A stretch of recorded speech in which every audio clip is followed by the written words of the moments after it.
두잇 안드로이드 앱 프로그래밍 둘째 마당의 셋째 장 진행하도록 하겠습니다. 3장이고요. 자, 이번 장에서는 우리가 기본 위젯에 대해서 다시 한번 좀 살펴볼 겁니다. 우리가 버튼이라든가 텍스트 뷰라든가 또는 입력 상자라든가 이미지를 보여주는 이미지 뷰라든가 이런 것들은 굉장히 많이 사용하거든요. 그래서 이런 것들은 이제 기본 위젯이라고 할 수 있고, 사실 뭐 어떤 게 기본 위젯이라 이게 정의되어 있다기보다는 자주 사용하는 이제 가장 기본적인 위젯을 얘기한다라고 보시면 될 것 같습니다. 그리고 그 외에 조금 우리가 복잡하다라고 할 수 있는 거는 사용 방법이 좀 복잡한 그런 위젯을 들 수가 있겠죠.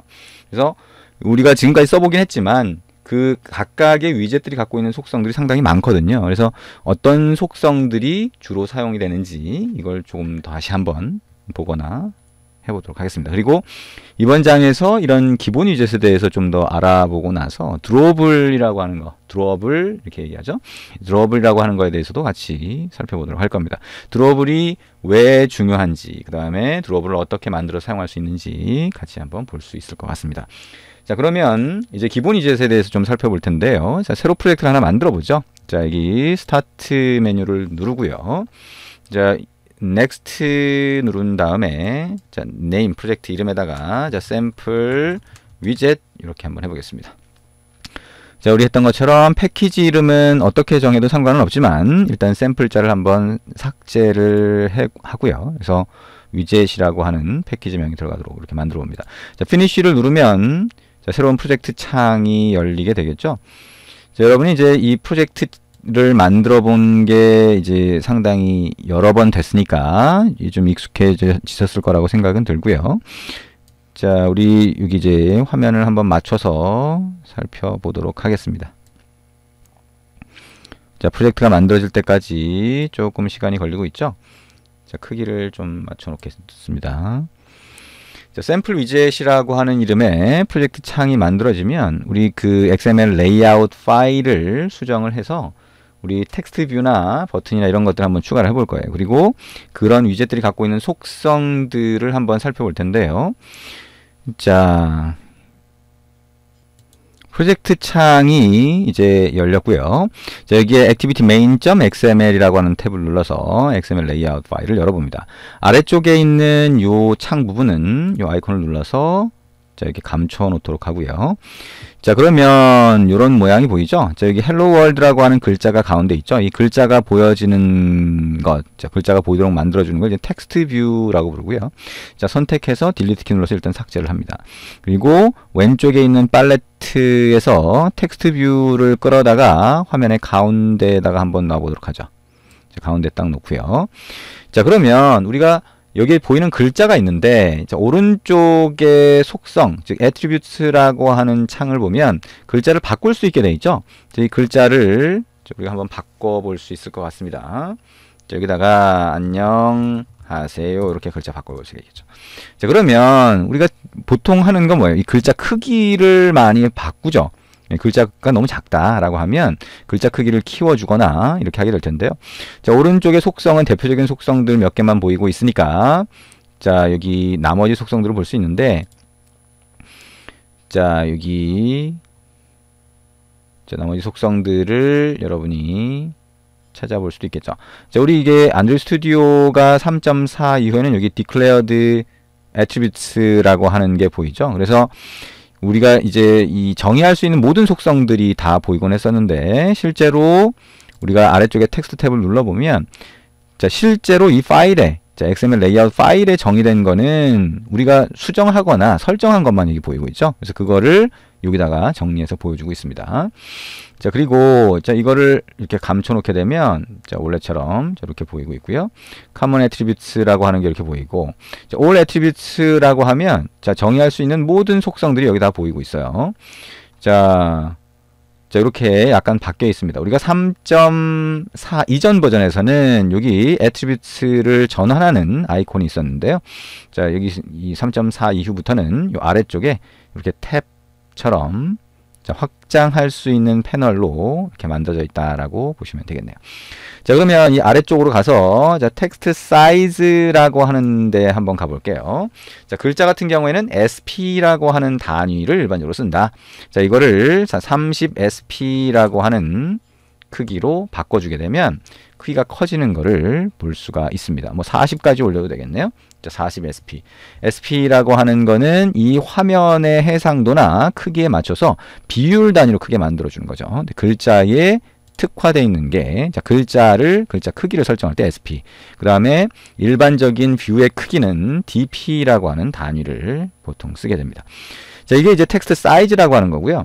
우리가 이 텍스트 뷰라고 하는 거를 상속해서 버튼 같은 것들이 만들어지기 때문에 실제 이렇게 텍스트 사이즈라고 하는 속성은 버튼이든 텍스트 뷰든 이 글자가 보이는 것들은 거의 동일한 이름의 속성을 사용을 해요. 우리가 상속을 이용해서 상속 메커니즘으로 정의가 됐기 때문에. 자, 그리고 이 텍스트 사이즈라고 하는 걸 통해서 글자 크기를 바꿔봤는데 스타일이라고 하는 것도 있죠. 그래서 노멀이라고 하는 거 말고 볼드라고 하는 거 선택하면 진한 색으로 바뀐다라고 하는 거 볼 수가 있습니다. 자, 이것도 뭐 자주 사용하는 그런 속성이라고 할 수가 있겠죠. 자, 그리고 이쪽으로 좀 올라가면 우리 텍스트 컬러라고 하는 거 있었습니다. 그죠? 그래서 텍스트 컬러에는 자, 우리가 이렇게 클릭해서 자, 왼쪽에 클릭해서 자, 이 중에 그냥 선택을 할 수도 있죠. 여기 대표적인 컬러들도 보이네요. 머티리얼 500이라고 하는 거에서 고를 수도 있고 뭐 여기 선택적으로 할 수가 있죠. 자, 여기 뭐 900, 500 뭐 이렇게 해서 자, 컬러 스킴을 선택할 수 있게 이렇게 되어 있습니다. 좀 진한 정도가 조금 다른 것처럼 보이죠. 자, 그러면 여기에 좀 진한 걸로 500 정도에서 선택을 해보면 자, 우리 파란색 또는 녹색 약간 뭐라고 할까요? 청록색 같은 거 하나 선택을 해볼 수가 있겠네요. 그래서 이런 색상으로 이렇게 선택을 하게 되면 그죠? 자, 이렇게 색상을 선택을 하고 텍스트 컬러에 보면 텍스트 컬러 값이 들어간 걸 볼 수가 있어요. 샵으로 시작을 하고 컬러 코드를 이렇게 넣을 수가 있겠죠. 텍스트 컬러라고 하는 속성을 통해서 글자의 색상을 지정할 수 있다 라고 볼 수가 있겠죠.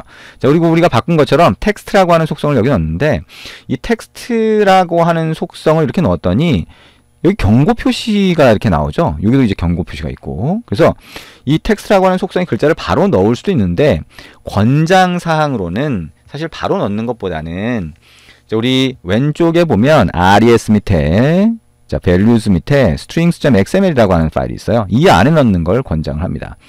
그 이유, 가장 큰 이유는 우리가 이제 다국어 설정을 하게 될 때 우리가 단말이 만약에 영문 단말이다. 자, 미국에서 쓰고 있다. 영문 단말이다라고 하게 되면 여러분이 만든 앱을 그 단말에 맞춰서 만들어야 되잖아요. 그리고 이제 우리 한국에 쓴다 또는 중국에 쓴다라고 하면 그때마다 자, 사용할 수 있는 앱을 따로 만들어야 되냐라고 하는 이제 질문에서 시작을 합니다. 그래서 그때마다 필요한 거는 결국엔 글자가 다르게 보이는 거잖아. 그래서 글자만 따로 이렇게 strings.xml 파일에 분리를 시켜 놓고 자, 이 글자가 들어가 있는 자, 이곳을 각각의 로케일별로 따로 만들어 줍니다. 그러면 앱에서는 우리가 단말에서 어떤 로케일을 쓰느냐에 따라 자동으로 그 중에 하나를 선택해서 가져가는 거죠. 그래서 그걸로 보여주게 됩니다. 그래서 우리가 결국에는 이 파일만 자, 각각의 언어마다 다르게 만들어주면 되는 자, 그런 방식이 가능하게 되는 거죠.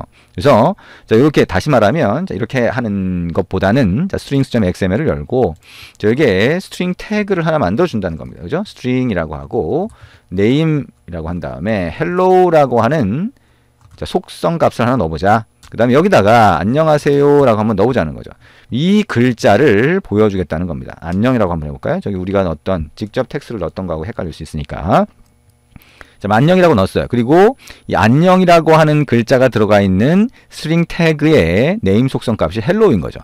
그러면 activity main.xml로 가서 자, 여기에 이 텍스트 뷰의 텍스트 속성에다가 글자를 넣는 게 아니라 이제 바꿔보자는 겁니다. 자, 이거를 삭제를 하고요. 자, 삭제를 하고 자, 여기 클릭을 해보니까 자, 여기 리소스라고 하는 게 나오네요. 그죠? 리소스라고 하는 게 나오고 자, 우리 프로젝트라고 하는 게 여러분이 만든 이 프로젝트를 얘기하는 거예요. 거기다가 보면 아까 strings.xml에 app name이라고 하는 거 기본으로 들어가 있고 hello라고 하는 거 추가했죠. 자, 이거를 쓰겠다. 자, 이거를 선택을 하는 겁니다. 자, 안드로이드라고 하는 거는 안드로이드 API, 지금 이 안드로이드 스튜디오에서 안드로이드 API를 기본으로 인식을 하고 있는데 그 안에 들어가 있는 글자, 미리 정의된 글자를 선택할 수도 있다라고 하는 거죠. 어쨌든 hello라고 하는 거 우리 추가를 했고 이거 선택을 하고 OK를 누르면 여기 보시는 것처럼 add string이 뭐냐? at이 결국에는 res 밑에 자, values를 가리킨다 라고 볼 수가 있겠죠. 지금은 뭐 의미가 약간씩 좀 다를 수 있는데 어쨌든 add string이라고 하면 이 strings.xml 파일을 가리키는 거고 그 안에 hello라고 하는 태그를 가진 자, 태그 속성을 가진 저 네임 속성이죠. 그 값을 사용해라 라고 하는 겁니다. 거기 안녕이라고 넣었으니까 이렇게 보이게 되는 거죠. 자, 텍스트 뷰에 자, 우리가 일반적으로 사용할 수 있는 그런 속성들을 한번 봤고요. 자, 멀티라인즈라고 하는 것도 자, 이것도 뭐 가끔씩 사용을 합니다. 자, 이게 멀티가 아닌 맥스라인즈죠. 자, 맥스라인즈라고 하는 거, 자, 몇 줄까지 쓸 거냐? 우리가 한 줄로 그냥 쭉 쓰는 경우가 있죠. 그리고 여러 줄을 쓰는 경우가 있습니다. 맥스라인즈를 만약에 1로 해주면, 자, 우리가 줄 바꿈이 안 되도록 그렇게 만들어 줍니다. 자, 텍스트 뷰에 일반적으로 사용하는 그런 속성들을 한번 살펴봤습니다.